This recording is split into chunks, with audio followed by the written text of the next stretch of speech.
What's going on, everybody? This is Brian Mazique, aka Unique Mazique, the hardest working man in sports and gaming. I'm a fight guy. I'm a Forbes contributor, and I also write for Heavy.com. And I am here with my fellow fight guy, fellow Forbes contributor, and boxing manager of the year candidate for 2019, Peter Kahn. How are you doing today, Pete? Brian, I'm doing great. How are you doing? I'm doing fantastic. And then you know, and everybody else has to know, that we are powered by Fight TV, and we are presented by Bet Online.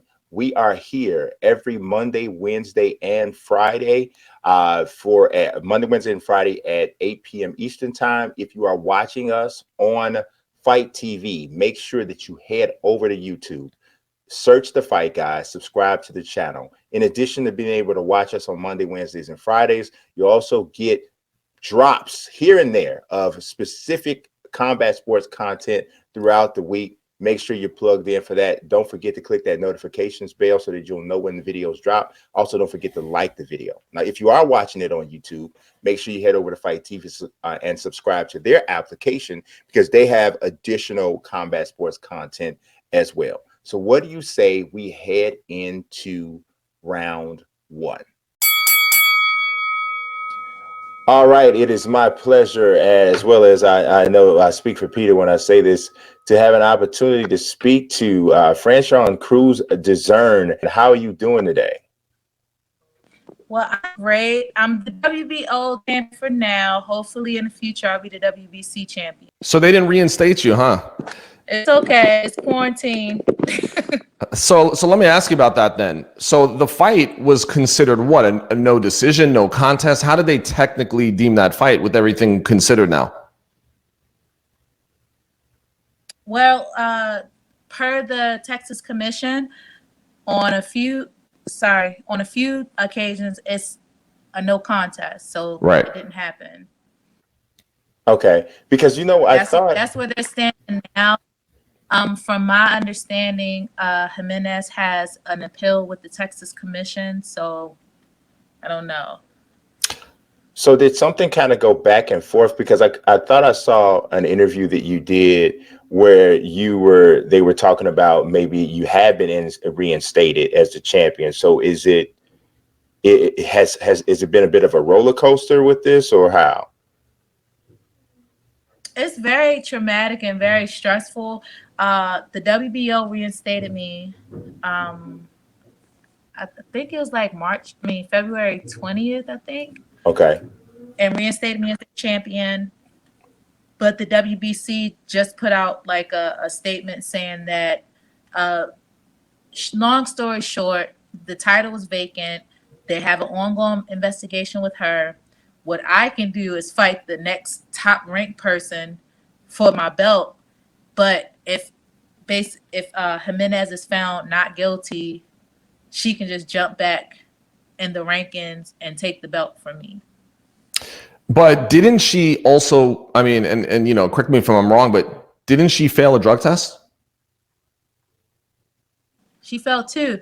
Right. So, I mean, look, I love Mauricio Sulaiman, big fan of the WBC, but what am I missing here? I mean, there's no margin of error whether you take a painkiller or performance-enhancing drugs. I mean, the WBC is very clear-cut. They showed it with Canelo. So, you know, even if you eat tainted meat. So, like, what are we missing here in this case?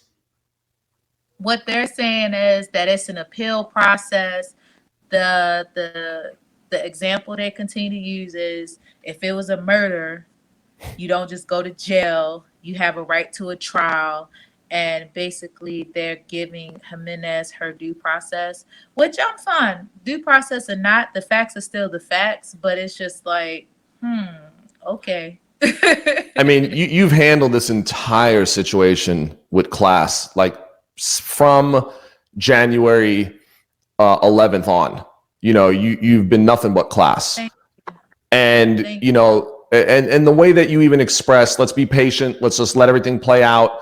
I mean, I'm you know, paraphrasing, but that was basically your sentiment. I mean, you could have been a lot more aggressive and a lot more angry, but you were professional. And, you know, you're rightfully so still a world champion. So let me ask you this. Who is next in line in the WBC world ratings? Alicia Napoleon is. Who's coming off a loss? Right. Who's coming off a loss the night before you fought. Well, I'm just saying I was at that fight and I was talking to Brian about it. I was at that fight in Atlantic City. So I was at that fight when she fought Eileen. How do you say it? Is it Cederos or Cederos? How does she say her last name? Do you even know? I think it's Cederos. I think Cederos. That was the best fight of the night. Like, no offense to Claressa Shields, but that fight against Napoleon, in my opinion, of the entire card, was the most exciting fight of the night.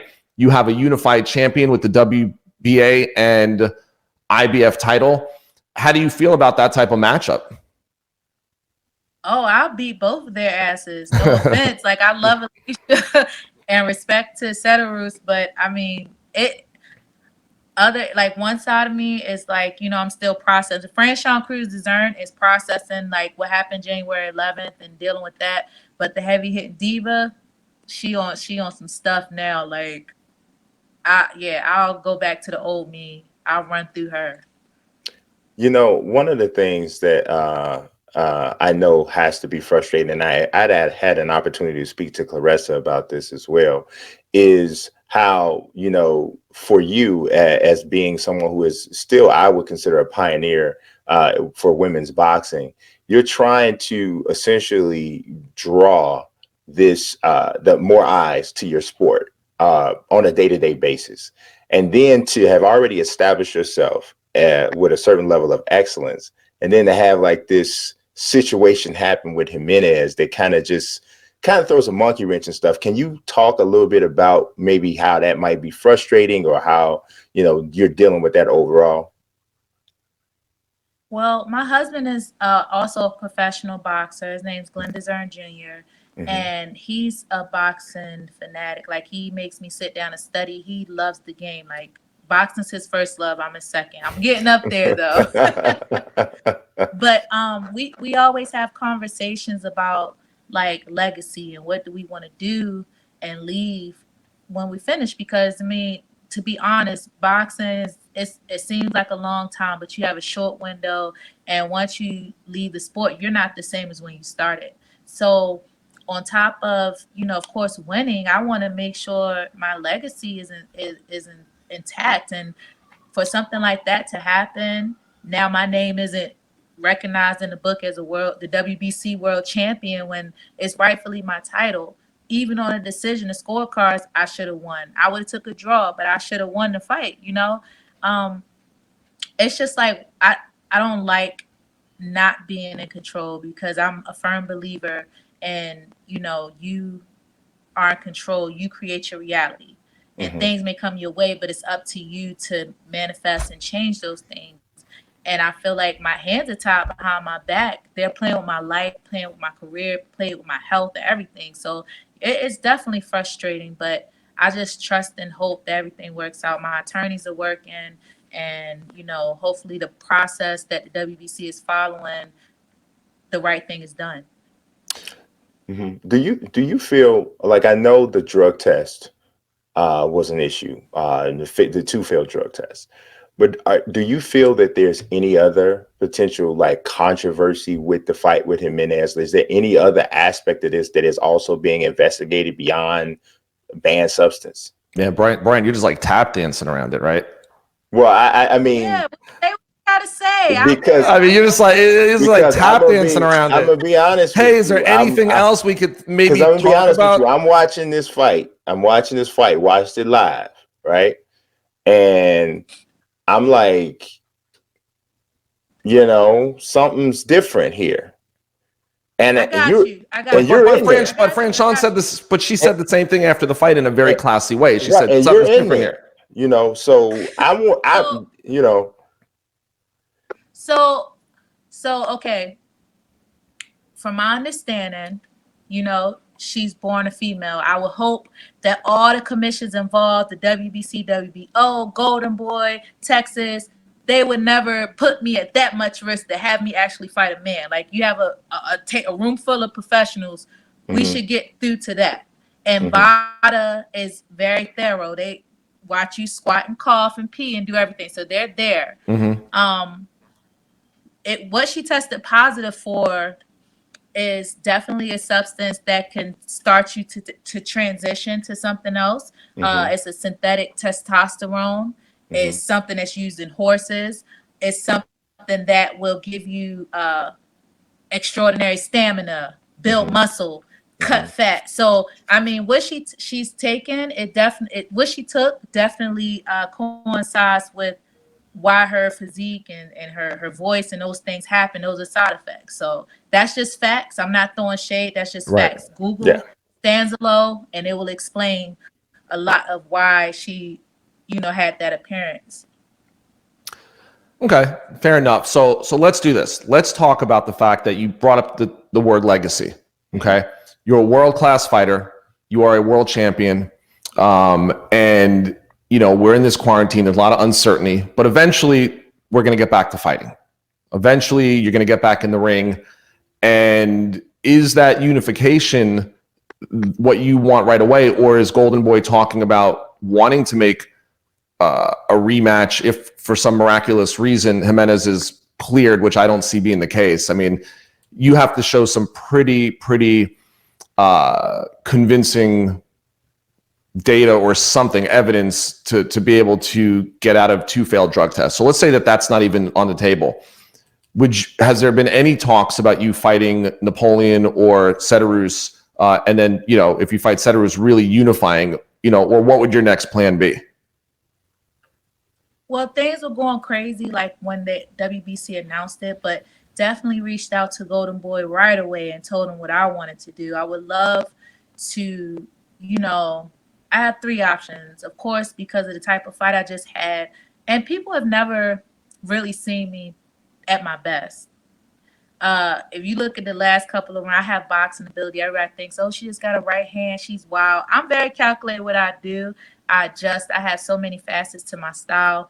I just want to be able to be in a situation where I don't have to fight somebody juiced up on steroids, or I don't have to take a fight in 2 weeks notice. You know what I mean? So I can go that route, but I'm chasing greatness. And of course I would love a fight with Cederroos, especially have it built up so it can have the great momentum, because it would be a historic fight for me to have opportunity to be a 3-time world champ, or get my WBC title back. I'll be undisputed. So right. I stepped on the scene taking risk. I stepped on the scene, going for what I know. So that's definitely not out the question. Alicia, if I wanted the WBC, if I had to fight for it, if I wanted it, that's a fight I tried to get before I was even a world champion. But yeah, I just want to go get what I want to get. But I do want to, showcase for my fans if that's an option. But I reached out to Golden Boy. Hopefully when everything gets closer to opening, we'll have more conversations. But we're just trying to maintain through quarantine. So if the opportunity presented itself down the road, talking from a legacy standpoint, would you want an opportunity to avenge your only loss? Well, who? Clarissa? Yeah. Yes. Oh yeah. That's something I feel like, because a lot of people don't get her gears going. Like you'll hear Clarissa go off. It's a couple people, she's always ready and up for a challenge. But I feel like when you say us, I feel like that's more exciting. To me it is, like, because I'm like, damn, what can I push myself? You know what I'm saying? But yes, I think that's something for the fans. That's definitely a legacy fight. When I think of legacy, I think of like Ali and Frazier, and how many times Serena and Venus played each other. You know what I'm saying? So I would definitely want to do that before I retire.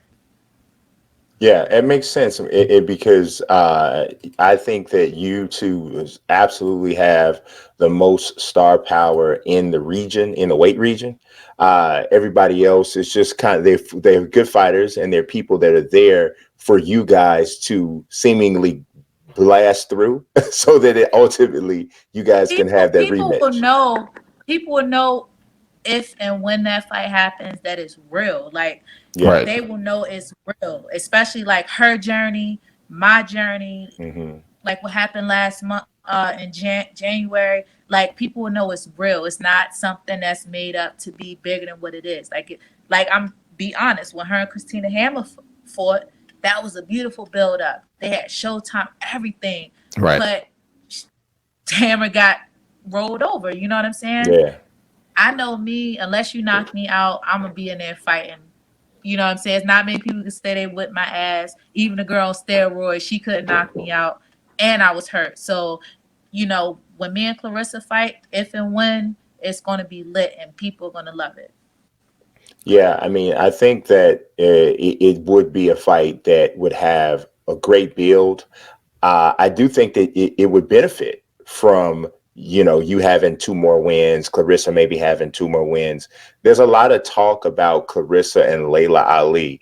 I'm interested to figure out or hear what you think about that and how you think that helps your overall division, if it does at all. What, with Clarissa or what? With Clarissa and Layla Ali, like if that, like, because there's been some talk about that. What is your, do you look at that as like a real fight, or is that kind of like something that more is irritating to even talk about? Well, I mean, I work with one of the legendary boxers, Bernard Hopkins. He basically just retired 3 years ago at like 52 or 53 years old. Right. So, you know, it's on Layla. Like, she needs to back up all she's talking. I'm an alpha female. Like, I'm respectful, but if she was talking that stuff to me, I'd be like, put up or shut up. The same way Clarissa is. Like, we understand you're a foremother. You came before us. You did these amazing things, but the competition wasn't that steep, right? But you can't come hating on us because we doing our thing right now. You can't come hating on Clarissa because she's done things nobody, male or female, has done. So it's like, all right, is your bite as big as your bark? That's how I feel. Like, I'm not one to do a whole bunch of this. Like, if you want to do it, let's do it. Don't sit here and talk about what it coulda, shoulda. It's people who gonna put the money up. Shut her up. Period. Yeah. So are you in Maryland right now? Where are you at right now? I'm in Maryland. So what have you been doing to stay in shape? I mean, what are you and your husband doing to just? Well, what I've been doing is I love it. Actually, I've been being creative.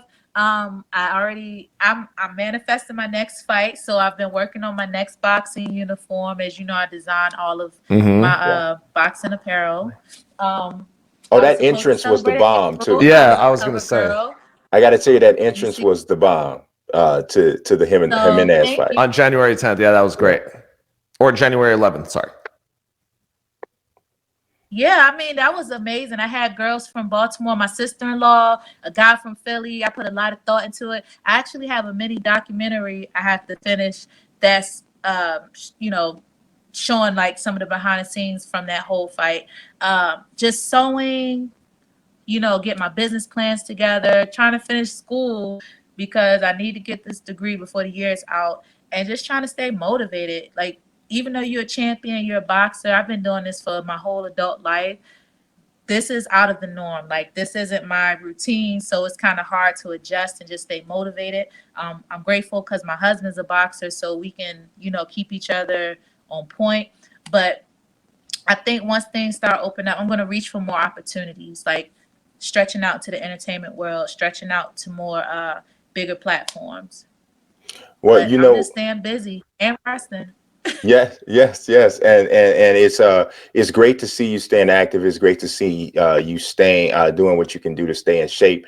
I appreciate you taking your time to speak to us today, and I'm hoping that justice is done on the WBC side, because I think it's pretty clear the person who deserves to still be wearing that championship belt and still calling themselves a champion, and it's you. So, like I said, we appreciate you. You know what? I'm not going to bash. My whole campaign isn't bashing, but right is right, wrong is wrong. I actually just shot a PSA for them because at the end of the day, my responsibility as a champion is to encourage my fans, encourage people, and to show, like, you know what, people can try to break you down. People can try to, you know, throw dirt in your name. It's up to you to stand tall and be a bigger person, because what's meant to be is going to be.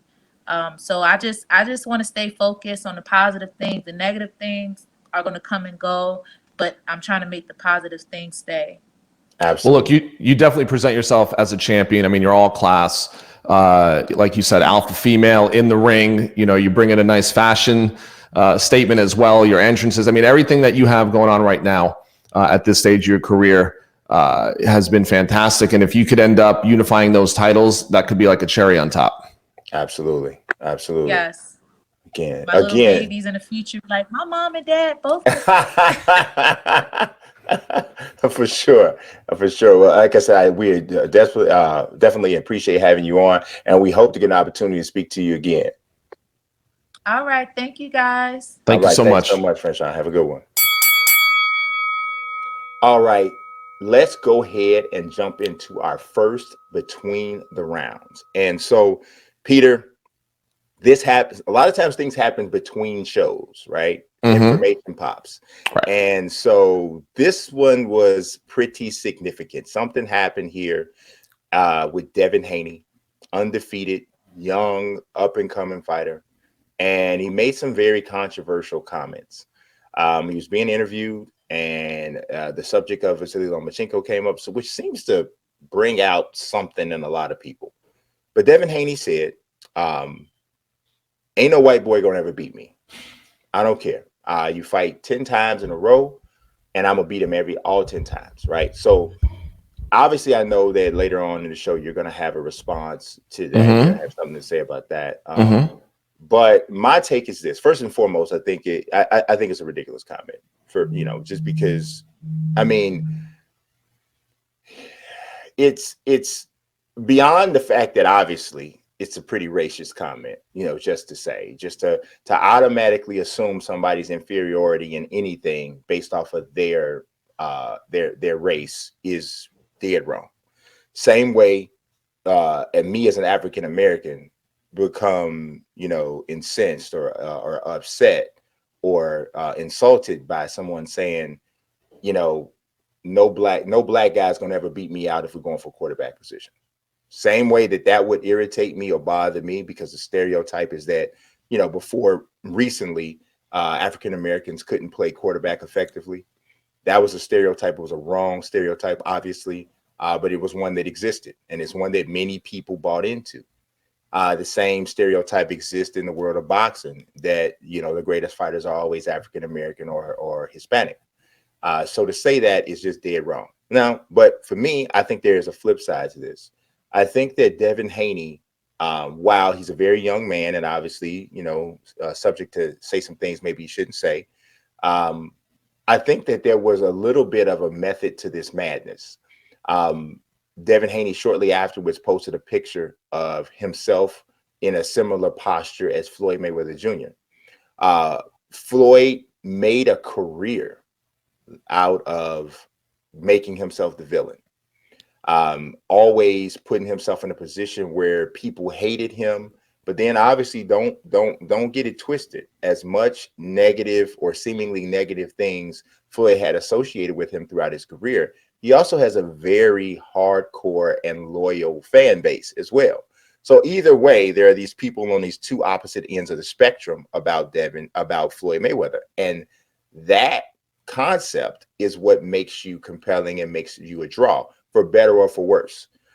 So I think that that's what he was going for. And I can flat tell you, there are a good amount of people who saw that and said, I'm on Devin Haney's side after that. I'm with him. And obviously it's pretty much going to be African-American boxing fans, and not all African-American boxing fans, but some would follow behind him for saying that. And he would become more of their favorite fighter. He's on their radar more now. Maybe he wasn't before. So like I said, I think there was a method to the madness. The thing about it is if you're going to be that way, first of all, in boxing does not penalize their athletes the way they should. They don't penalize their athletes the way other sports do. There's no way in the world outside of combat sports Devin Haney as an athlete could have got away with saying something like that, nor should he have gotten away with it.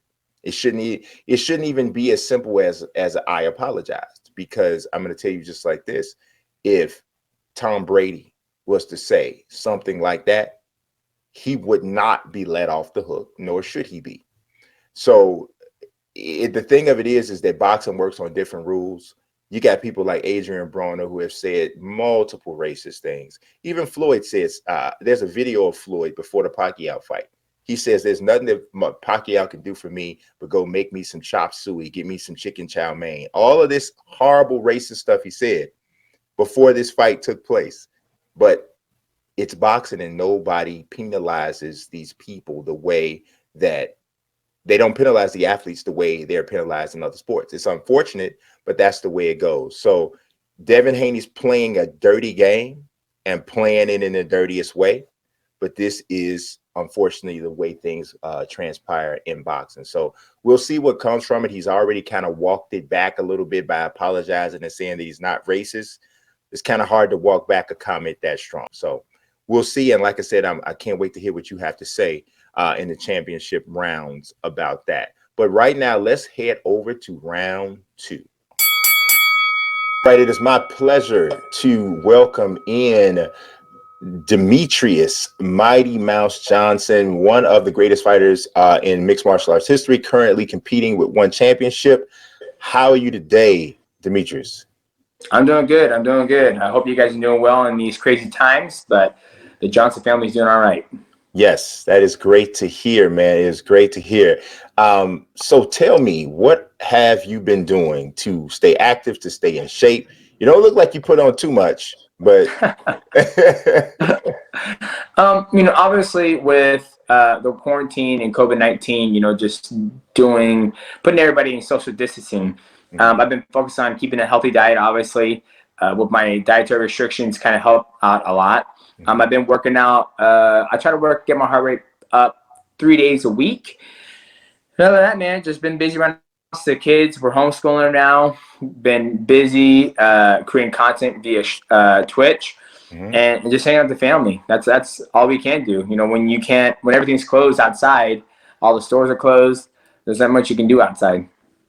Definitely. Yeah. I think it's pretty much what everybody is doing right now. Just kind of finding or getting used to like the new normal. It's quite the adjustment for sure. I had a question that I wanted to ask, because we're talking about, being in quarantine and having things kind of shift. You've known for a long time who your next opponent is going to be. Adriano Moraes, you just won the one flyweight championship Grand Prix, one championship Miss Flyweight Grand Prix. And so that automatically sets you up for the title shot with Moraes. But then, of course, everything went awry with COVID-19. So how have you been dealing with this, like knowing who my next opponent is, thinking that the fight might take place here, but now it's going to be pushed back or whatever? Talk about the adjustments or just how you're handling that. Obviously, the first, the fight got pushed to be in China, and then everything started breaking out. Then it got pushed to May 29th. Then it got pushed to Jakarta.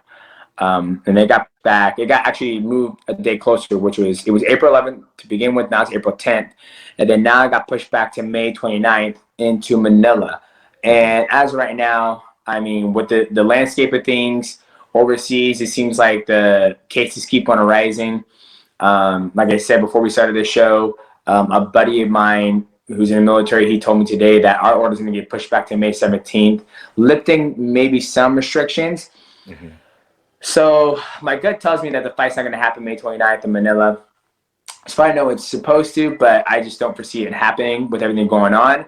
And how am I doing this mentally? I just put it in the back burner. Like, fighting is it's something I do, but right now it's non-existent. Like, I haven't hit a bag in maybe 5 weeks, 6 weeks. And so right now it's not possible for me to train for a fight.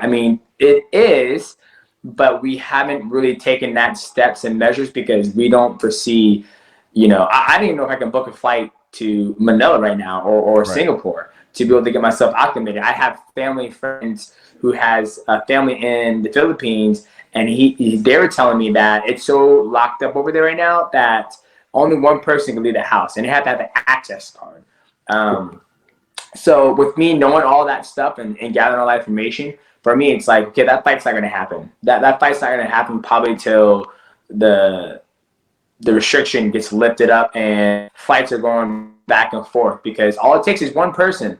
And I know this, and in previous interviews I've said that, I'm okay with organizations doing a closed door event, because one championship has done it before, and so has the UFC. And all those athletes who came out of it have gotten COVID-19, as far as we know. Right. With that being said, we're at the point now where we're trying to lock everything down, trying to stop the spread of this COVID-19. And the last thing we need is one person to catch it on the way over to the event. And the next, that person has it, and it becomes a big giant cluster. So for me, taking all the information, right now, fighting's in the back burner. Right now, I'm doing the best I can to stay healthy, be here with my children, help them learn, keep on creating gaming content, and just staying healthy. So, since you're having that time off and you're having this great, look, a lot of people, there's a lot of uncertainty in the world right now. Everybody's dealing with quarantine differently. I don't want to sound insensitive, but for me personally, it has been a good opportunity to reconnect with my family, because I'm always traveling. I'm always gone. I've been able to reset, kind of assess things, get to things that I hadn't gotten to before. My biggest concern, like yours, is making sure that there's as much of a handle on this as possible, so that the quarantine doesn't go to waste. So that all of a sudden, like you said, there's like another spike because everybody's out. And I know that, the effects it's having on the economy and people's lives, but, safety ultimately in life is should be everybody's biggest concern. And I agree with you on that. So with your relationship with One Championship, I just was curious on your take with the Apprentice One Championship edition, what that's like, what fans could expect, what it's like working with your boss, etc. And just, want to know if you wanted to share any of that. I think it's fantastic. I was going to submit a video like, hey, Chachi, you need me to clean up dog poop. You need me to run down the street and get some milk. You need me to take out the trash. You need me to wash the dishes. I'm your boy. You need me to protect you as well. Hand-to-hand combat, I got you there too. So I think it's something great. That's one of the things I love about One Championship, is that they're dabbling their hands in all types of content creation, right? So they're already into One Esports, where they're creating, Dota 2 Internationals was supposed to take place in Jakarta, but obviously that got postponed due to COVID-19. Obviously now they're doing the Apprentice, One Apprentice, which I think is fantastic. The winner would get a $250,000 salary to be able to work for One Championship. So I think it's great to keep on creating content, because at the end of the day, the world wants content. The world wants, reality TV. And obviously right now we can't put on live fights. I don't know how the structure is going to be with the One Apprentice going forward with the situation the world is in right now. But I think fans and everybody around the world are going to enjoy this side of Prince, because now people are going to say, okay, what does it take to go to work for Chatri or One Championship? For sure. Now, obviously, and we're talking about working for One Championship and working with and for Chatri, you've had the opportunity now to work with both the UFC and One Championship, essentially the two biggest mixed martial arts organizations in the world. One Championship holding down the eastern portion of the world, and the UFC having most of the control in the western portion of the world. Talk about some of the differences. We had a conversation once at the time that we met previously, and we were talking about a lot of the different things. But talk a little bit about some of those differences. Well, I would say the biggest difference is that I truly feel with One Championship, it is an international sport, meaning that I've been in the locker room with every different nationality that I didn't even know out here that dialect, from a Thai, Vietnamese, Filipino, Japanese, Korean, Chinese, American, Dutch, in multiple fights. And obviously I'm traveling around the world doing that. And then with the UFC, they do have international athletes, but not like it does. Like I feel like a truly foreigner over there when I'm in Japan, because I am a foreigner, obviously. And the biggest thing is that I feel like with One Championship, they're trying to tell a story to where in North America UFC, they're trying to sell a fight, which is totally fine. That's just their motto. And with One Championship, it's a home martial arts where it's not just focused on mixed martial arts. It's focused on celebrating the martial arts, the values of it, with kickboxing, Muay Thai, mixed martial arts, even boxing, and even done submission grappling matches. I just watched the Gary Tonin versus Shinya Aoki. Fantastic. I thought Shinya was going to tear him up, but Gary Tonin surprised me. Gary's real, man. He's real. But taking all of that in consideration, they're both their own separate entities. You know what I mean? Mm-hmm. And I think, and obviously now with One Championship, launching the One Apprentice, UFC obviously has, I don't even know if they're still doing the Ultimate Fighter. Well, I think it's staying as like Fight the Contender Series, but 2 different companies, and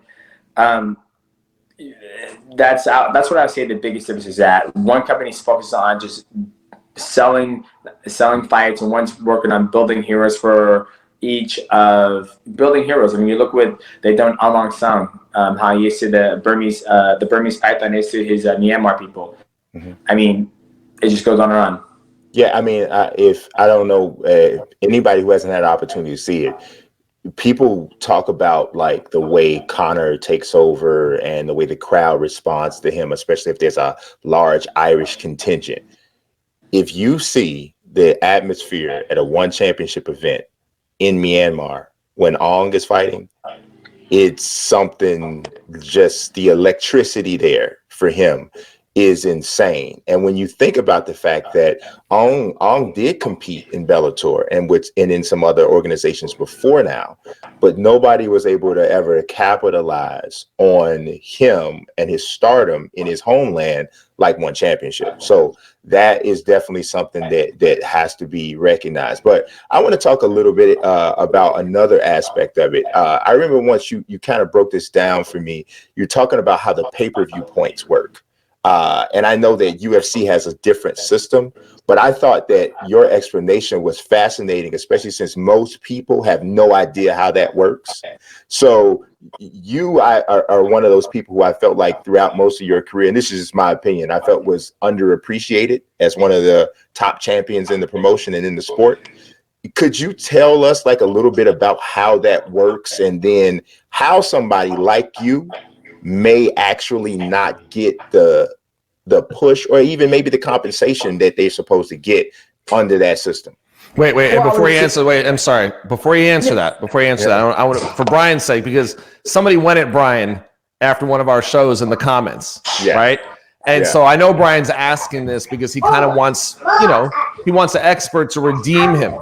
Yeah. But also, I'm going to say, in addition to that, okay, if you could also express what the commission presents as payment might not necessarily be what fighters get paid. So we kind of want to establish that too. Like when you fought for the UFC in Nevada, for instance, would there be a case where what the commission reported to the media would be different than what you took home? Meaning that you could be earning more money than is being reported to the commission. Gotcha. Okay. That's a very complex question. So obviously give you layman's term. So obviously I have no idea what that structured deal is, obviously with ESPN and the UFC with pay-per-view going forward. But, back in the day, it would basically be a simple thing that you have to hit a threshold. So for example, let's say somebody sold 500,000 pay-per-views, right? Mm-hmm. And then there's basically a minimum threshold that you would have to meet even to reach any type of compensation from that pay-per-view buy. Mm-hmm. Then after you met that minimum threshold, then you can actually start getting compensated for every single buy. It could be $6, it could be $85, who knows? Every contract is totally different, obviously, right? And then that's pretty much how the structure of the pay-per-views would go, from my understanding. Mm-hmm. And now for your question, Peter, where let's say, in Vegas and some parts of the world, you have to, the organization has to basically reveal your salary, right? So before the fights happen, it'll be like, oh, this guy's gonna make $500K, this guy's gonna make $250K to show and win, all that stuff. Sometimes, I think it's been said in the past, there's locker room bonuses. I have no idea if they're still doing that because I'm not part of that company anymore. But I've heard stories in the past of Matt Hughes getting monster locker room bonuses, BJ Penn as well. And that's the difference. So, and I've heard some athletes don't like all of their money being displayed of how much they make. So, for example, if BJ Penn was to say, oh, he made 80 and 80, I don't think that's what he really made. I think he probably made more in the back end because a lot of people don't want their financials blasted out there in the world. Well, I mean, also you're paying tax on the commission dollar versus that locker room bonus. Baby. Vegas there's no tax, no at all. Vegas, no tax. You get a check and that's it. You get to go out the door free and clear. California, they want 8%. Toronto, they want like 10%. I mean, New York, I have fought there because that's the reason why, because they want your money. Right, but the one thing you can't escape in this country for foreign fighters is the government's taking that federal tax regardless. So you come in from Australia, you come in from Russia, you come in from it, they're taking it right off the top of whatever's, and at least this is how it is in boxing. So the government's taking that 30%. Yeah, depending on where you fight. Like, if you were to fight, I think the biggest thing, as for me, when I used to compete in North America, I always wanted to compete in Vegas. The reason why is because I wanted to pay no taxes. I was just being honest. Like, I don't want to pay taxes. If I go fight in California, they're taking 8% right off the top, right? And then after that, I come back home. I just feel like that 8% they take off the top, I can use that somewhere else in my company. Right. You know what I mean? Right. And the point we were making is, wouldn't you rather pay 8% of 250 than 500? I mean, and that was one of the points we were making, and that fans 100%. Shouldn't assume. Right. That fans shouldn't assume or diminish what they think a guy is getting paid because they might not have the full picture. Yeah. I mean, because a guy tried to imply that Conor made $2 million for the Cerrone fight. And it's like probably more than that because that's what was reported. And, that's just the way it works, And so actually the guy went on to tell Brian he doesn't know what he's talking about. Yeah, well, I mean, I can tell you right now, Conor probably made $2 million flat fee, right? Mm-hmm. That's what the commission displayed. And then after that, you're taking pay-per-view count. Let's just say, I mean, I don't know how the number, but let's just say he did 1 million buys. Mm-hmm. So let's just say roughly, say Conor made $4 million.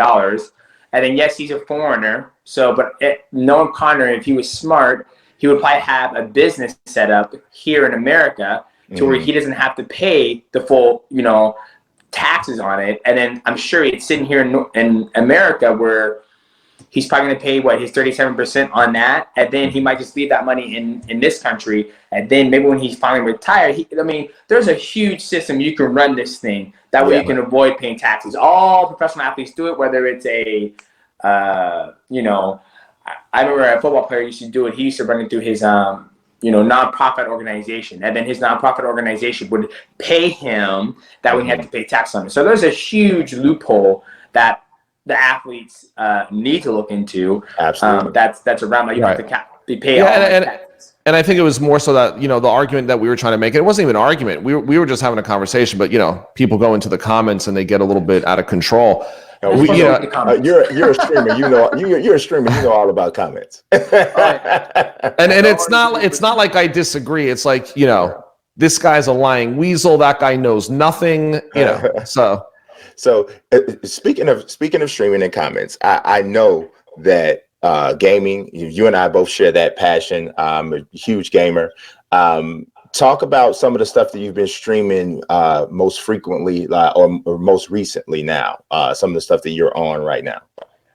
The most recent one is Escape from Tarkov. It's a first-person hardcore survival shooter. Mm-hmm. It doesn't get a lot of views when I'm playing it because it's very, very technical game. It's very complex. Mm-hmm. Obviously, when I picked up streaming, I didn't start streaming for viewership, which means if I were to play Call of Duty, Modern Warfare, Warzone right now, I'm pretty sure I'll probably be maybe the 125 to 150 viewer count. But instead of it playing Escape from Tarkov, it's been about 50 to 70. But I stream because I love to game and interact with my community. I'm not streaming to just to stream just to get views, as you can say. So Escape from Tarkov is the one I've been playing lately. Okay, so if you liken it to something from a genre standpoint, would you say like Dead Island or with less action or? Man, I would say I would compare it to The Division. I don't know if you ever played that. It's a game, Tom Clancy's Division. Mm-hmm. And first person view, Call of Duty. That's the best way to describe it, because you start with the loadout, and when you go into the world, if you play the Division, you play the Dark Zone. Whatever you gather and you die, you lose it all. In this game, if I come with the M14A, if I come in with, I think last night we went, my loadout was probably about maybe $500,000 to $600,000 rubles. That's what it's called in the game. And I died and lost every bit of it. Everybody, I came out butt naked. So I like how hardcore and how punishing it is. It's unforgiving. Like when you play Call of Duty, it's a great game. There's nothing wrong with Call of Duty, but when you die, it's like I died. I respawn real quick. There's no cost. There's no cost. There's no gut feeling where when you lose, you lost. Like I'm pissed off. Like when I died, and I died from a hacker last night. We were all pissed off. We're like, wow, there goes 700 G's right there, boys. Well, I'm gonna go do something else right now because I'm pretty pissed off. So that's why I like the game. It gives me more. There's just more on the line when you die and when you lose and when you win. It's funny that you make that analogy and you set up that dynamic, because that's something that I've always wanted to see in a combat sports video game, right? Because pretty much every combat sports video game right now pretty much disregards everything that has to do with stamina. It's, you can kind of just throw, and you eat all types of shots that, if you have participated in combat sports or you've ever played any of those, you've played any of those games or you watch combat sports, that human beings don't take the type of shots that they can take in like EA UFC or some of the other combat sports games. Is that something that, as a gamer, do you think that in a combat sports fight, it could take one shot. You could be dominating the whole fight, one shot, and it's over. Would you ever want to see that type of an element in a combat sports video game? You think that would help it? I think there are elements in that. There are elements like that. If you look at Street Fighter V, there's some characters who have a lot more speed, a lot more stamina. Not how we view stamina. For example, in Street Fighter V, there's a new character that just came out named Gil. He's very slow on his return. So if I hit somebody and they block it, for me to come back to home, to neutral, it takes long. We call them frames. That's what we call them again. Cool we down. call frames. Yeah, it's cool down. And even in Tekken 7, there's still stamina where some guys are just slower than the other guys who are faster. And the guys who are slower, they hit a lot harder than the guys who are faster, they hit a little bit less. So that's how they give and take that. But as to related to actual fighting, where it only takes one shot, I think that'll be unrealistic in a fighting game. But they do call it the touch of death, to where if you're playing Marvel vs. Capcom 3 or Ultimate Marvel vs. Capcom Universe, you get hit once, if they find an opening, you might as well throw a controller because it's game over. Even in Tekken 7, if the opponent gets a combo on you and juggles you, you're pretty much with 30% life left. And so that's pretty much that one-hitter quitter. Yeah, and Puma, I know that Puma used to have some combos. He would start comboing the throws, and it was like if you missed your window to you're pretty much the combo, you're crocked. So it shouldn't be easy, you know what I'm saying? But it should be. I think it should be present, especially if you're talking about like a UFC game or an MMA game or a boxing game. Because if we're talking about delivering some realism, I want to see somebody be able to land the shot Demetrious Johnson landed on Joseph Benavidez and ends the fight. I want to see that possibility. So, I got to ask this question though. Your last fight with the UFC was against Henry Cejudo, and it was a very close loss. It was a rematch.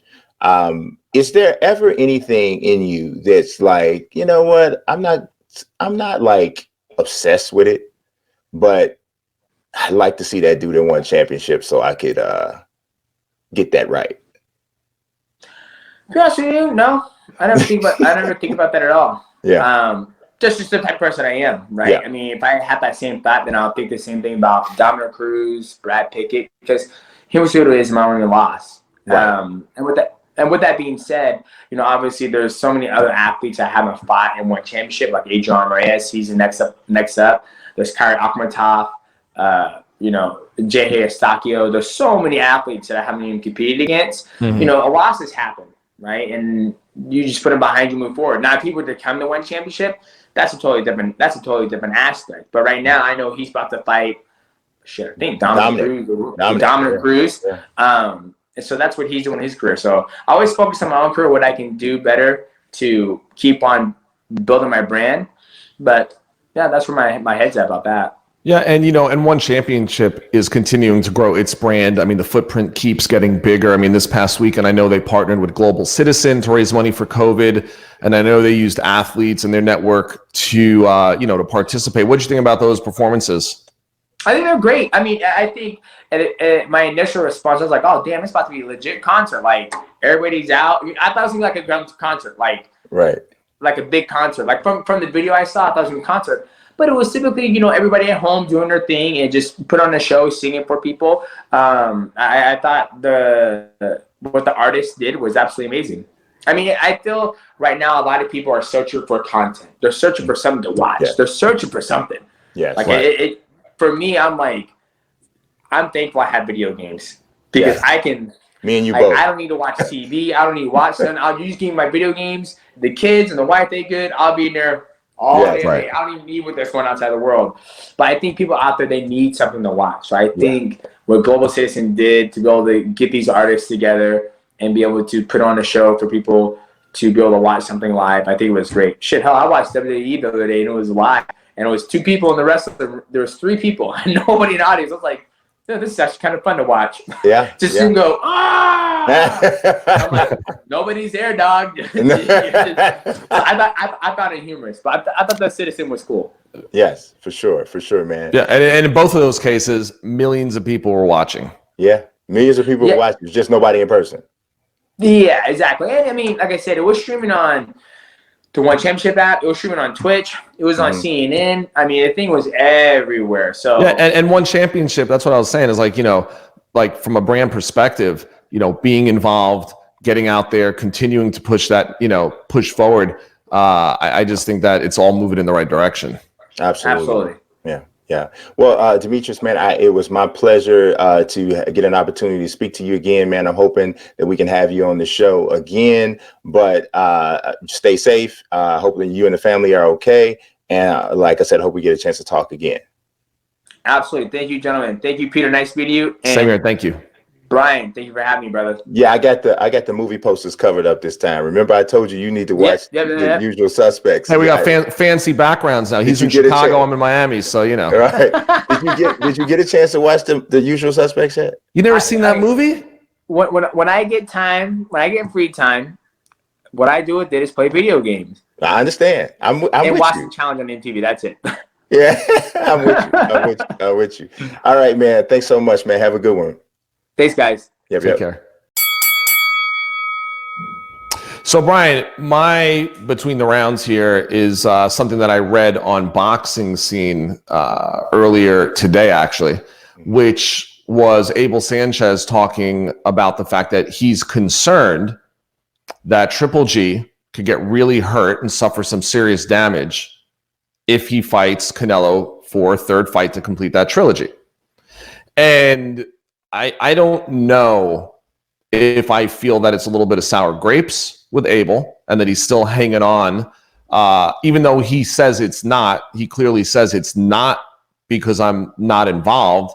He just feels that after the first 2 fights at 38 years old, 10 years older than Canelo, that Triple G could be really putting himself in a tough position, especially considering the tough fight he had against Derevyanchenko, who he defeated in October, I believe. I don't know. Maybe I'm wrong on the date, but nonetheless, in his most recent fight. So my whole thing is this. If Abel was still training Triple G, would he be feeling the same way? Would he be making these comments going into a 3rd Canelo fight? I'm really concerned that Gennady can get hurt or that he's going to suffer damage. I don't think so. I've known Abel a very long time. We used to work together at Don King Productions. We actually basically shared a cubicle in the early 90s. And I think he's a great trainer, great guy. I do think there's a little bit of sour grapes here. I think a lot of people would agree with me on that. And I don't think that Triple G is going to suffer any damage in a third fight against Canelo, considering that I felt that he beat him in the first fight, and the second fight was also extremely close, could have gone either way. So that's where I stand in between the rounds, and I'm interested in seeing what you have to say in the championship rounds. All right, so it was fantastic getting an opportunity to talk to Demetrious Johnson. He fascinates me because he is the last thing you think about when you say fighter, especially world-class fighter. Just the last, like if you wanted to try to, we're talking a lot about stereotypes today. You want to talk a stereotype the way you think a fighter looks, acts, and behaves. He's anything but that. But yet he is one of the greatest mixed martial artists in the history of the sport. So that's kind of one of the things I wanted to talk about. You get a lot of people having conversations about who is the best, who's the greatest mixed martial artist of all time. And of course, obviously, you don't have any way to truly prove this because, you know, it goes across different weight classes. It goes across different eras. These guys haven't fought each other, so on and so forth. But I saw a little bit of a poll or it was an article that was written in The Athletic today, and they talked about this subject, and it kind of shocked me to see people have Georges St-Pierre as number one, John Jones as number two, and I believe it was Demetrious Johnson was number three. Okay. And you got to believe, obviously, that John Jones's transgressions away from the octagon are hurting his status. Because here's the thing. John has beaten everybody there is to beat across every era. There is no light heavyweight that has ever been anything from the time John started to now that he hasn't already fought and beat. Right. So when you say that, it's kind of difficult to say this guy isn't the best. His only loss is a disqualification that shouldn't have been a disqualification. But isn't it fair to say, though, that any of those top three could be interchangeable? I mean, could you have a three-way tie? It could be argued. I mean, I agree with what you're saying. I mean, I'm just thinking, like, isn't it really hard to really say 1, 2, 3? I mean, do any three stand out? Like, to you, I guess maybe John Jones stands out head and shoulders. I don't think I don't know if it's head and shoulders, but I at least say head and the top of the ears. So then, so what I'm saying is this. So what would Georges St-Pierre, where would the edge be? Okay. What is the justification then of the edge? Well, you could agree that Demetrious Johnson would be behind, say, John Jones. Is that basically where you're putting him? Demetrious Johnson is my number two. Okay. And then so for you, it goes John Jones, Demetrious Johnson, and then who? GSP, Georgia St. Okay. So, you know, I guess it's just a matter of criteria, right? And then maybe John Jones, like you said, out of the ring issues, maybe they've affected the way that people have viewed him. Although he should only be judged by what takes place inside the ring or the octagon, you know, nonetheless, it's affected him. I do think that is primarily the issue. I think a lot of people would like to attach the fact that he has also popped for performance enhancing drugs, even though there seems to be some level of a logical explanation for it. And to be honest, I take that back. Number three is Daniel Cormier. Daniel Cormier would be my number three. Okay. And I almost want to say number two, but I can't discredit DJ. DJ dominated the division unlike anybody has ever dominated the division over a course of time. So I really think it's a fascinating conversation because. So wait, so now you have John Jones number one, DJ number two, and Cormier's number three. So you just moved the white guy to number four? Yeah, but not in a I'm messing with it. Relax. Not in a Haney-esque way. Right, exactly.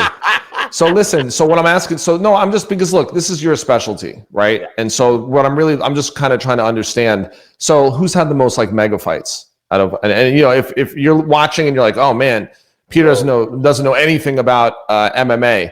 You're right. Like it's not my forte. That's why Brian and I work well together. It's because, you know, this is Brian's expertise. So I'm just curious, like out of all, like who's had the most mega fights? I mean, it's tough. Well, definitely Demetrious is not in that conversation because, first of all, there's a size bias. Second of all, there's just he you know, his prime is at flyweight, and there just aren't he didn't have enough opponents. Right. So that maybe that hurts him too, right? Oh, it absolutely hurts him. It absolutely, Right. and it's almost he's almost comparable to Roy Jones Jr. in a way, in that sense, because Roy's critique, and we touched on this in the previous show. The criticism about Roy is that he dominated what people would consider a weak division when he went to light heavy and even at super middleweight. So what was the strength of division for GSP lesser or equal or greater than it has been for John Jones? Well, the great thing about GSP is that he's done it in more than one weight class, which helps him. And I think that also is what, I mean, wouldn't that be an argument though to have him higher up on the list? That's what I was going to say. That fuels him being higher on the list because he's been the middleweight champion. He's also been a welterweight champion. Many people regard him as the greatest welterweight champion of all time. Right. So I mean, wouldn't it be an argument for number one though? I'm just saying, if you're looking at multiple weight divisions and the best ever at one weight division, I will say this: he's had the one middleweight fight, and he picked the John Ruiz of the middleweights in comparison, and so it'd be different because he's had this two weight class greatness. Did he ever fail? Did he fail any drug tests? No. Okay. Roy had more than two weight classes, so it would have been different if Roy was only a light heavyweight and he popped up just to fight John Ruiz, but he had done it already at 154, 160, 168, and then at 175. So it's not exactly an apples to apples thing, but I don't know. Where do UFC fans ranked? I mean, I know you saw a poll on The Athletic, but what's the overall sentiment on this? Who's the greatest MMA fighter of all time? And also, I would like to say, remove your whatever issues you have about what you think John, how you feel about him away from the octagon. If you just judged on what you saw, me or the public at large? No, I'm saying the public. Because I wouldn't know. I want to see people I want to see what people have to say in the comment section. Right. What do you think if you only talked about what you saw in the octagon? For me, the losses hurt GSP. I mean, you're knocked out by Matt Serra. Matt Serra, that's his claim to fame, is that he knocked out GSP. That's a thing. GSP also lost to Matt Hughes. Matt Hughes is one of the greatest fighters of all time, but it's still an L. John Jones has no legitimate L's. Who's the greatest boxer of all time, in your opinion? Muhammad Ali. Overall. Okay. Muhammad Ali, Sugar Ray Robinson. But Ali has L's. Yeah. I mean, everybody has L's except for Floyd, but Rocky. Okay, but still, I'm just saying, right? But you know what I'm saying. I mean, I don't think L's prevent you from being the best ever. I don't think so. I think it does if there's someone who's comparable or who already appears to have an edge anyway. John's comparable or already appears to have an edge, in my opinion, over GSP. Anyway. So, in your opinion, who's the greatest light heavyweight boxer of all time? Archie Moore. Tons of losses. Was he ever stopped? Yes, late. Yes. Right. Late. Okay, but stopped is stopped. No, I mean later, I understand what you're saying. Yeah. It just still shouldn't diminish where you could be, but I think in the overall scope of things. With Archie Moore, though, you're looking at longevity. There's a lot of other things that go involved. Right. There was a guy who was a light heavyweight champion of all, one of the greatest light heavyweights, and his record was 49-0 or 50-0. And I had to judge him by Archie Moore. I'd probably go with the 50-0 guy. But you know what I'm saying. I mean, there's no real formula to determine this. There is a guy who is undefeated, who's in the conversation. So that's why I say I lean towards John. So sure, it is. Yeah. I mean, look, it's there's no way to. I mean, in history, we've found times when it's so easy to define. Yes. But this is difficult. I mean, it's not easy because, like you said, you got to take all these different things into account. And at the end of the day, you just look and see what the overall consensus is and why. Yes. All right, so let's move on. We got to talk about our comment section and some of the things that we've. It's funny, man. Ask the fight guys. Why are you guys? You guys. First of all, you're not using the hashtag. Use the hashtag. Ask the fight guys, so that we can go ahead and easily pull up what you've been saying. Even if sometimes it is downright crazy, some of the stuff that people are saying is just cracking me up. So Peter, did you want to start off? I know you had one specifically that was aimed at you that you wanted to maybe address. I just like when guys call me a lot. You're a straight up liar. Yeah, right. I don't know why so many people are calling you a liar. You're a Joshua hater. Yes, you are. Simply because I said that I think that Deontay Wilder would knock Anthony Joshua out. Yeah. So I gave an opinion that I feel that if they fought, that number one, I felt that Deontay would still knock out Anthony Joshua. I also think this particular person who, I think he goes by Maya Joe. Yes. I understand that you're a big Joshua fan. I could see that. And there's nothing wrong with that. I think Anthony Joshua's great for boxing, great fighter. It has nothing to do with anything. I still feel he quit against Ruiz in the first fight. And if that annoys you, it annoys you. Doesn't make me a liar.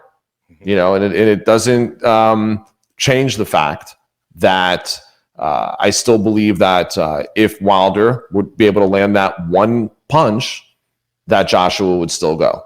And I'm not the only one that thinks that. No. So I'm interested in knowing what the liar part was and, why you would think that I basically would be a Joshua hater simply because I think that someone else is going to beat him, considering he's already taken a loss where he quit. See, and like I said the last time, I have a problem with the quit concept. I know, but I'm right. But I want to know at what part does Maya Joe think that I'm lying about? Well, I don't know. I'm not sure where the lying part came in either. I think they're definitely. So you're a straight up liar. A straight up, not crooked. Straight up liar. Not even nothing sideways. Nothing. Listen, Maya Joe looks like a nice guy, by the way. Yeah, he does. He does. Maya is a cool dude. Like he looks like a dude. Looks good. Looks sharp. You know what I mean? He looks like he might have a pretty good right hand himself. So could be. But I would have to agree with you, Peter, on this one. I do believe that Deontay stops Joshua. It's boxing. It's style, and styles make fights. But have we ever not said, Brian? Sorry to cut you off here because it's like dumbfounds me that we say something like this and then people want to like call us out. Just because we think that Wilder will knock Joshua out, okay, doesn't mean that we don't believe that Wilder's a very limited fighter. Right. He has that one thing. He has knockout power. That is the equalizer. Yes. I mean, it's like this, right? Ruslan Provodnikov is one of the most limited fighters I've seen to make it to a certain level in the last 10, 15 years. Right. Like to make it to a championship level, he's one of the most limited guys I've seen, right? Timothy Bradley chose to fight him in a way that allowed Provodnikov to have a chance to win. It was a style, a mentality, a demeanor style setup that gave Provodnikov a chance. Timothy Bradley could have boxed circles around Provodnikov and made him want to quit in the 6th round because he simply couldn't touch him.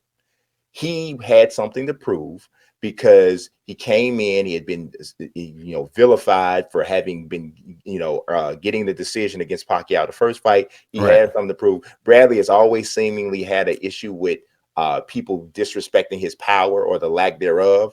And he came in there, he wanted to show he had this crack and he picked the wrong guy. And I think it effectively helped shorten his career. Yeah. Because he picked the wrong guy to fight this way with. I say that to say a limited fighter against the right kind of guy has a better chance to win sometimes than you would think he should when you're comparing skill for skill, because the way combat sports works is that if your one skill is big power, you have a chance to win even though you might not be technically better than the other guy. And that's the thing about combat sports that's different than every other sport. I might be a better dunker than you in basketball, but if that's all I can do, I'm probably not going to win. Yeah, I might be a better home run. But Brian, I'm 5'9". You're 6'6". I'm just saying. So it's true, but you have that advantage. I mean, I might be a better home run hitter than you, but if that's the only aspect to my baseball team, or to me as a player, and you do everything else well, that guy's who was more well-rounded is going to be a better player. And he's going to win the games. That doesn't work that way all the time in boxing. That one thing can change it. And so for us to say that doesn't really discredit AJ. It's just observing this is how boxing works. Right. It also doesn't make us a liar. No, or necessarily hating somebody. You've been in boxing long enough, Peter, to understand that there is no in between. I know. You either But I like Maya Joe after Yes. Even though he called me a straight up liar. Sports is just this world of extremes. Yeah. You're not allowed. Like, it's so funny. Everybody's watching Last Dance, which is a fantastic documentary. Oh my God, it's blowing my mind. But the thing of it is now, people have it where if you like LeBron, you can't like Michael Jordan. If you like Michael Jordan, you can't like LeBron. It has to be an extreme, Right. And so that's the whole thing. So if you don't agree with Maya Joe, then you're a liar. Right. That's just the way it goes. All right. That's just the way it goes. So, all right, let's address the next comment. We had a comment. Someone said that they wanted me to provide them proof of when Anthony Joshua saying I don't know what the lightning rod was with Joshua. I think, what I really think it is? I think it comes from the fact that Joshua it came from the hardcore casual. He says, can you provide proof of when AJ said he will freeze Wilder out? I've heard Wilder say that AJ say that, and I've heard many interviews Wilder saying that he's going to freeze AJ out. Also, AJ did an interview stating that what he would do to Wilder, which was along the lines of what Fury did. But I get you guys you have to support your American fighter and discredit AJ like he has no chance of landing his jab, hook, straights, and uppercuts on Wilder. Wilder stepped up twice and almost got bodied. This is some BS biased commentary. Look at the resume of Wilder and AJ and look at who fought the better fighters, the bigger threats, and the better wins. If AJ lands on Wilder, he'll be stopped and vice versa. But y'all top biased, I think it's supposed to be too biased. Y'all too biased to even see this as 50-50. Also, you got the nerve to say Ortiz would beat AJ knowing he ducked a $5 million offer before Ruiz stepped in. Everything said in this video was straight biased BS. So that was from the hardcore casual. So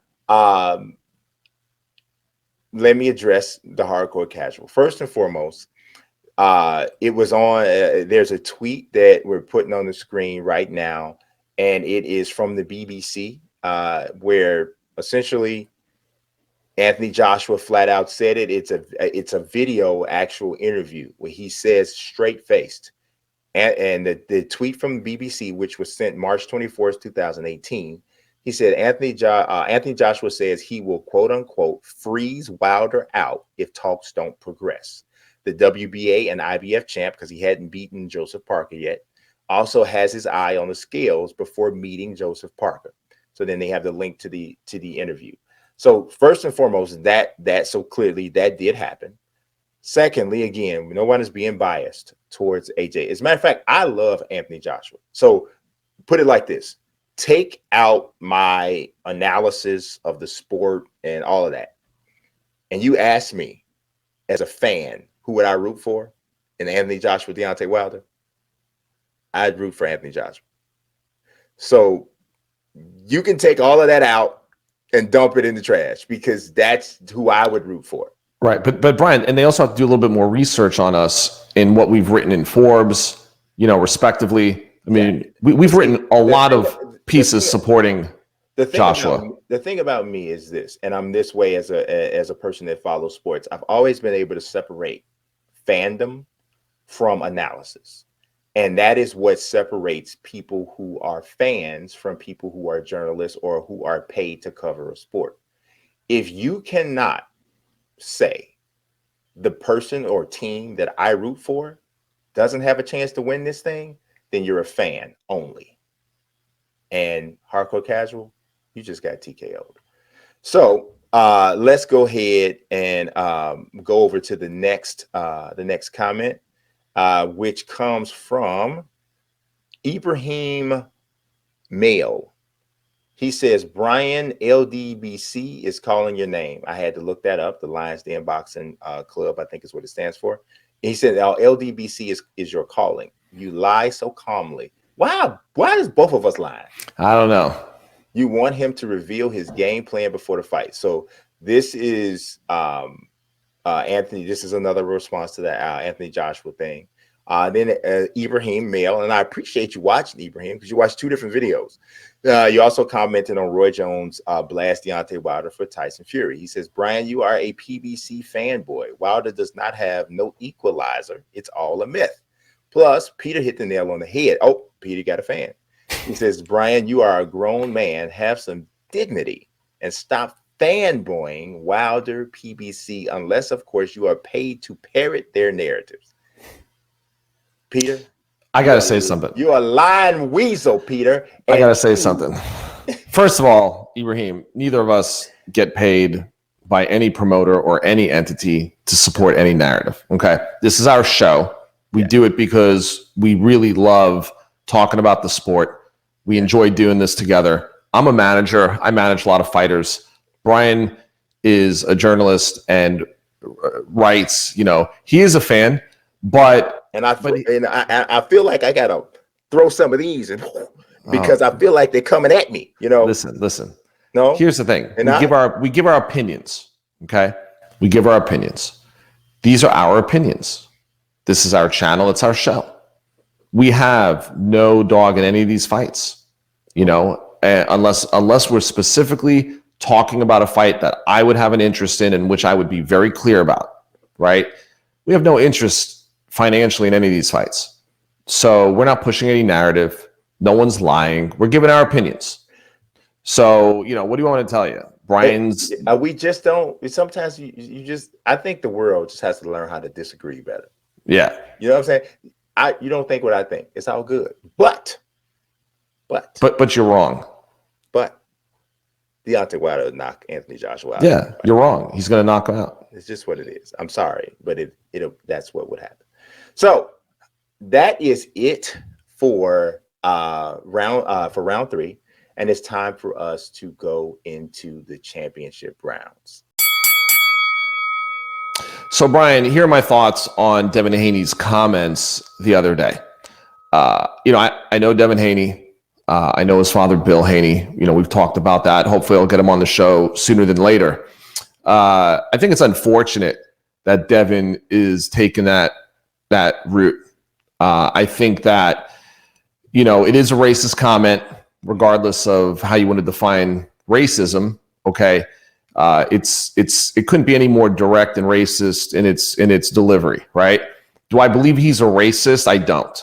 And that's an interesting thing to say, right? That he made a racist comment, but I don't believe he's racist. What I believe is that he's just trying to stir the pot and create some attention for himself. And of course, when he says, I'm not a racist, I'm paraphrasing here, never was, never will be, then he posts a picture of him and Floyd in the similar stance, I'm chasing excellence, something to that effect. Mm-hmm.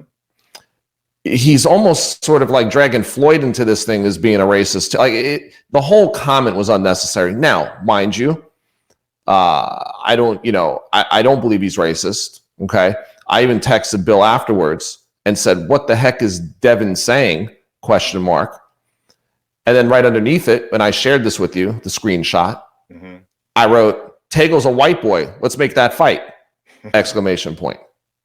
Sort of making light of the situation because I'm chasing that Emmanuel Tegel fight with Devin, mm-hmm. of which Bill responded, you know, with a laughing emoji, etc. Right. But here's the thing. You said it's not punished in boxing like other sports, but that's not true. Oh, it's 100% true. Well, Billy Joe Saunders is Devin Haney's career just about over? Is he going to lose every possible endorsement he could ever get? No, but Billy Joe Saunders might. Punished the same. But Billy Joe Saunders might. The fact that you said might. But Brian, he had a fight with Canelo. He's been suspended by the WBO.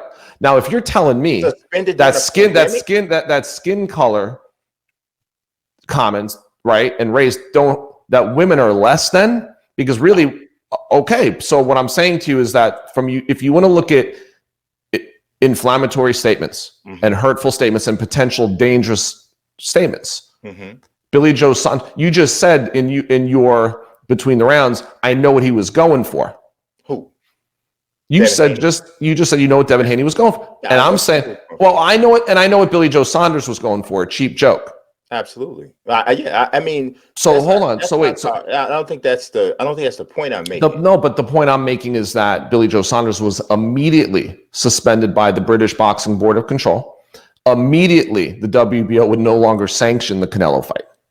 Okay. Not even, so now what I'm saying is that Devin tweets, I just had a productive conversation with the WBC. Okay. Okay. What I'm saying is there's a double standard. With who? Making inflammatory statements, whether it's against gender, race, etc., however you want to put it, and then not being held to the same, the accountability is not the same. With who? If we're comparing Billy Joe Saunders and Devin Haney's situation. Oh, so you're saying that Devin Haney should have been immediately suspended? I'm not saying he should. Well, do you think Billy Joe Saunders should have been immediately suspended, or did you know what he was going for? No, I see. When I said I know what he was going for, that's not a defense or a justification. That's saying I see what your motive is. I can see you kill somebody, and I say no, I know why you did it. Right. I mean, I think that you're right. I'm saying I know what he was going for. His aim was to try to make himself this polarizing figure. And he did so at the expense of everything that's morally correct. So, and yet there's no punishment. Billy Joe Saunders was going for a cheap laugh. Billy Joe Saunders was going for a cheap laugh. So instead his career is on hold. But essentially you're proving my point. Why? Because you started off your rebuttal saying that I said that boxing athletes are not penalized on the same level as other athletes. You said that's not true. Well, you're just saying it is now, because Devin Haney just said something that he's not getting punished for at all. But we both know that if an athlete in Major League Baseball, NBA, or in the NFL had made that sort of comment, it would be an absolute firestorm. People who had never heard of these guys or girls would be aware of who they are because of these comments. Yeah, I mean, look, this didn't create the firestorm that he was hoping. But what I am saying is that even in NASCAR, Kyle Larson. But you do realize this is like, it's almost like diminishing the whole Saunders situation. I'm just saying it's you know, well, what I'm saying is like Saunders made statements that, you know, that he probably shouldn't have made. He was going for a joke. Okay. And it was gender related. And Saunders' career is not over. He got suspended. If a player in the NBA and lost a big fight against Canelo a career high earning fight. Beautiful. I mean, he was basically put in timeout. Exactly. If a player in the NBA or the NFL had said something like this, the ramifications would have been much worse than getting put in timeout. That's what I'm saying. And to me, sometimes what seems to happen is sometimes boxing is embarrassed by how immoral it is from its core. Boxing is extremely immoral from its core. And I'm not talking about the fighting. I'm talking about the people who are in charge don't care anything about these moral standards. They don't care. They don't care about any of that, because if they cared, people like Adrian Broner, who make the comments and things that he does, and all of these other fighters, I mean, you can go back in history, Carlos Monzon, all these different types of fighters with all this with a checkered past. Right. That stuff is kind of put to the side. I mean, Edwin Valero, when people talk about Edwin Valero, they talk about Edwin Valero with some sense of admiration and, oh my God, what would have happened if he blah, blah, blah, blah, blah. Boxing is looked at from a different lens than most other sports. And part of the reason is because you can get away with more. And I mean, Adrian Broner got up at the end of a fight and said, I am the can man. Anybody can get it. Mexicans, Puerto Ricans. There's no other sport in the world outside of maybe mixed martial arts where you could get up and make a comment like that and the entire organization wouldn't freak out.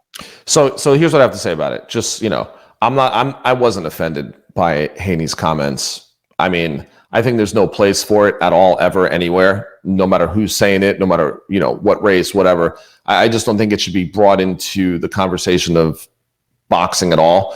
So I don't think he's racist. I think he probably regrets that he's trying way too hard to be like Floyd. The difference is that Floyd didn't turn into the heel until he had already established himself into, almost a Hall of Fame caliber fighter, So Floyd was way along in his career when he flipped from pretty boy to. I don't know. He wasn't that far along. He still. I think far along enough that we knew that he had already fought credible people. It was after the Corrales fight.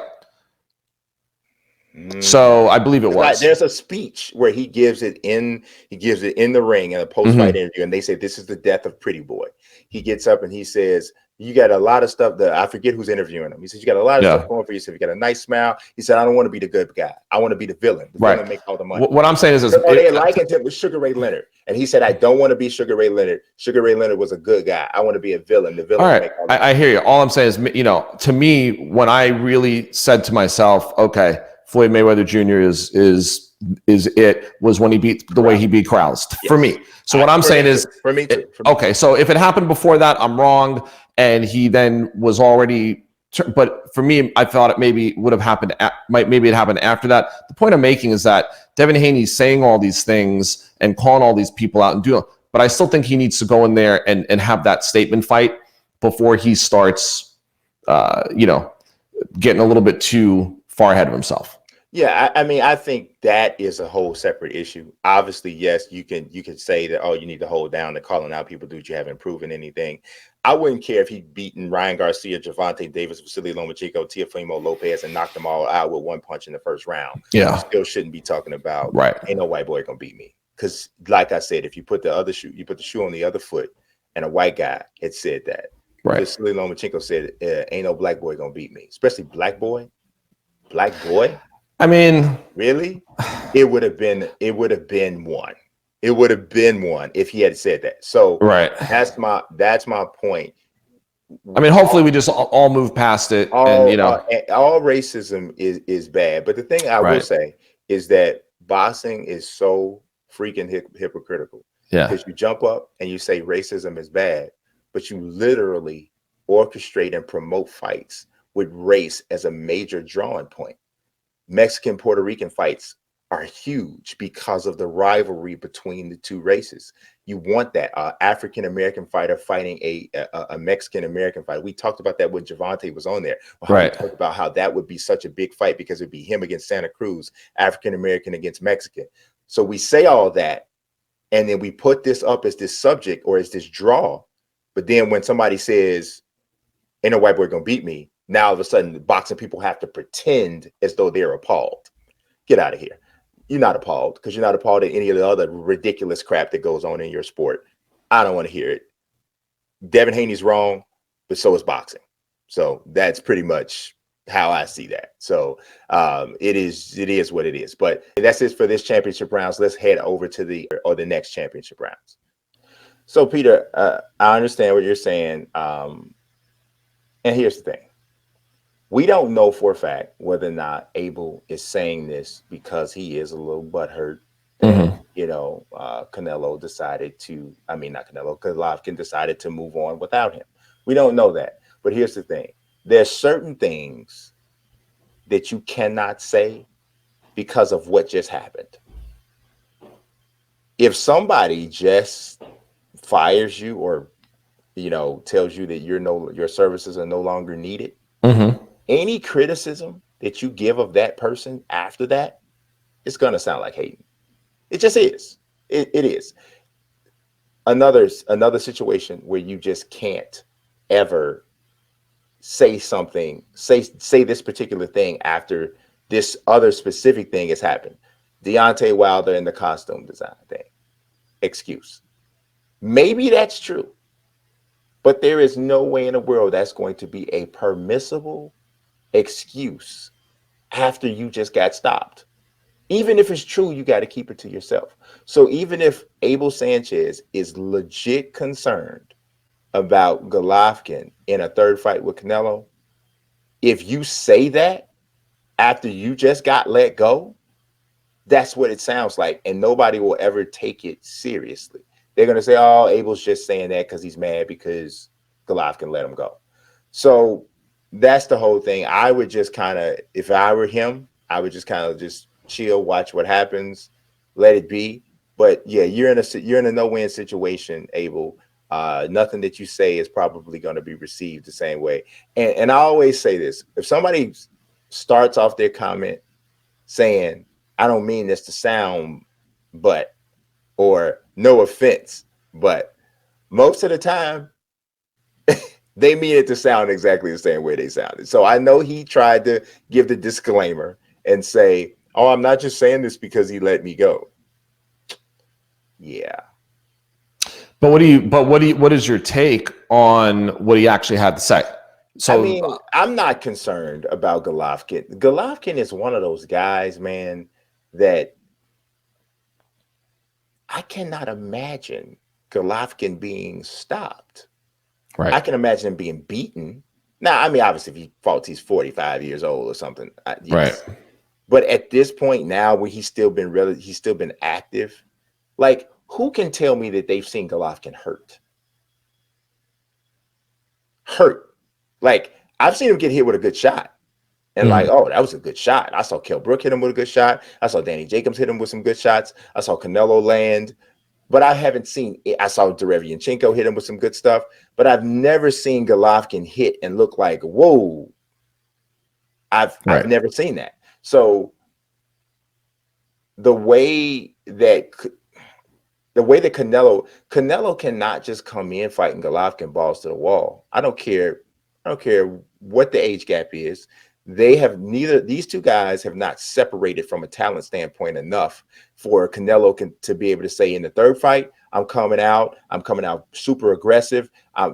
What he's firing back is not going to be of a major consequence to me. I'm coming in, I'm pushing the action, I'm going for the knockout. He can, as good as Canelo's chin is, he cannot come in and fight Golovkin that way. So I'm trying to figure out at what point is he going to be able to be as free to land the type of shots to hurt a guy that we haven't even ever seen hurt. And here's the other thing.